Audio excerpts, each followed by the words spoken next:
ഒരു ബീച്ചിൽ പോയാൽ മനുഷ്യരെക്കാൾ കൂടുതൽ അവിടെ ആമകൾ നിറഞ്ഞിരിക്കുകയാണെങ്കിൽ എങ്ങനെയുണ്ടാവും? എന്നാൽ അങ്ങനെ ഒരു സംഭവമാണ്. അങ്ങനെ ഒരു സംഭവത്തിന്റെ വീഡിയോ ആണ് ഇപ്പോൾ വൈറലായിരിക്കുന്നത്. ഒഡീഷയിലെ ഋഷികുല്യ ബീച്ചിലാണ് 6,80,000-ഓളം ഒലീവ് റിഡ്ലി കടലാമകൾ മുട്ടയിടാനായിട്ട് എത്തിച്ചേർന്നിരിക്കുന്നത്. ഈ പ്രതിഭാസം അറിയപ്പെടുന്നത് അരിബാഡ എന്നാണ്. ഒരു സ്പാനിഷ് വാക്കാണ്. കൂട്ടത്തോടെയുള്ള വരവ് എന്നാണ് ഇതിനർത്ഥം. എല്ലാ വർഷവും ഈ കടലാമകൾ ജനിച്ച ഇതേ ബീച്ചിലേക്ക് തിരിച്ചു വരികയും മുട്ടയിടുകയും ചെയ്യും. പക്ഷെ എന്താണ് ഒഡീഷയുടെ പ്രത്യേകത? കടലാമകൾ ഒഡീഷ്യൻ തീരത്തെ ആശ്രയിക്കുന്നതിന് കാരണങ്ങളുണ്ട്.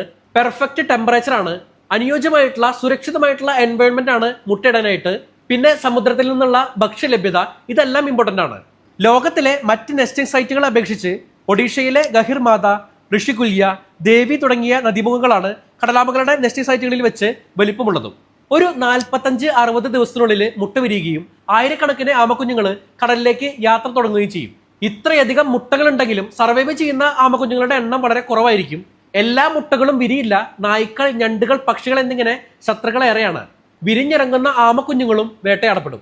മാക്സിമം മനുഷ്യർ മൂലമുള്ള പ്രശ്നങ്ങൾ ഒഴിവാക്കാനായിട്ട് ഈ ഭാഗത്തെ ഫിഷിംഗ്, മലിനീകരണം, ആർട്ടിഫിഷ്യൽ ലൈറ്റിംഗ് തുടങ്ങിയവയെല്ലാം ഒഴിവാക്കിക്കൊണ്ട് ഇവയ്ക്ക് മാക്സിമം സംരക്ഷണം നൽകുന്നുണ്ട്. 2023 6.37 ലക്ഷം ആമകളുടെ റെക്കോർഡാണ് ഇപ്രാവശ്യം കടത്തിവെട്ടിയത്. 7 ലക്ഷത്തോളം ആമകളായിരിക്കും ഈ വർഷത്തെ റെക്കോർഡ്.